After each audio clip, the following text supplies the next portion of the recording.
We're still talking about speed, but we're going to go down to a smaller kind of unit. So instead of bits per second, I want to introduce this idea of, baud rate. So I'm sort of going back in time here. Baud's a very old-fashioned word, but it's very useful to us. Baud rate. Okay, now, tell me, who remembers baud rate? Yes? Okay, good. So let's quickly review this, okay? Because we looked at this under transmitting and receiving. Whoa, I'm logging off and shutting down. Okay, so, baud rate, let's see how much you can remember. What is a baud? Baud. Singular. It's a noun. What's it refer to? Sorry, say it again. Who remembers? Who remembers? I'm just going to get out some low technology. I'm going to have to move the camera though. Baud rate. What's a baud? One baud. Do you remember?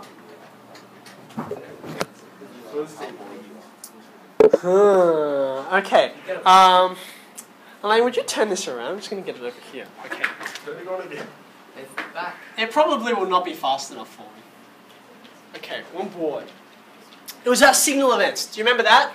Signal events. And we said there were 3 different ways to distinguish between these, okay? 3 different kinds of ways to have different signal events. And we said they corresponded to some things that you were a little familiar with. Do you remember what they were about? What were each one? Okay, AM and FM, we're familiar with these because of radio, right? So the A stands for amplitude. That means how strong the signal is, okay? The F stands for frequency, which is how often the signal comes, okay? And this last one was a weird one. Do you remember what it was? Phase, right? So it was about the time and how you sync signals to each other, okay? And do you remember, the M in all cases stands for modulation. Good.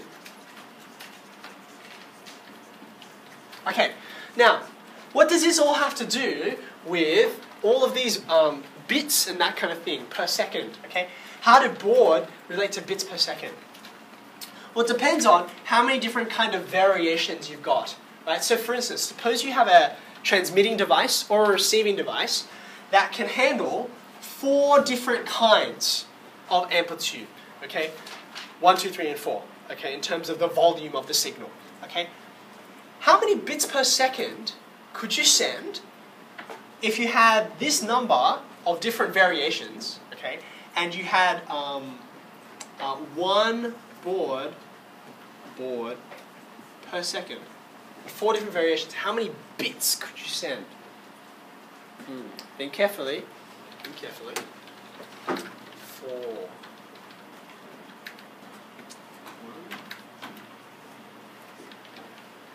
And remember, bits are not about, this is base 10, right? What base are bits in? They're in base 2, right? So the digits would be, say for instance, 0. There's my first bit, okay? The next one would be 1. Then the next one could be 1, 0. And the one after that would be 1, 1. So how many bits per second could I send if I got 4 different variations? I can send 2 bits, right? These are the 2 bits I can send, okay? So really, a better way to write this is 2 squared, okay? With 4 different variations, I can send, I'm back. I can send 2 squared different kinds of signals, okay? Now let's keep on going. What if I have 8 different frequencies and another 4 different phases, okay? How many bits per second could I get? What does it add?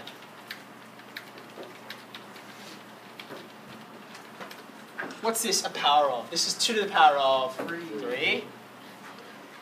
And this is 2 to the power of 2. Again, right?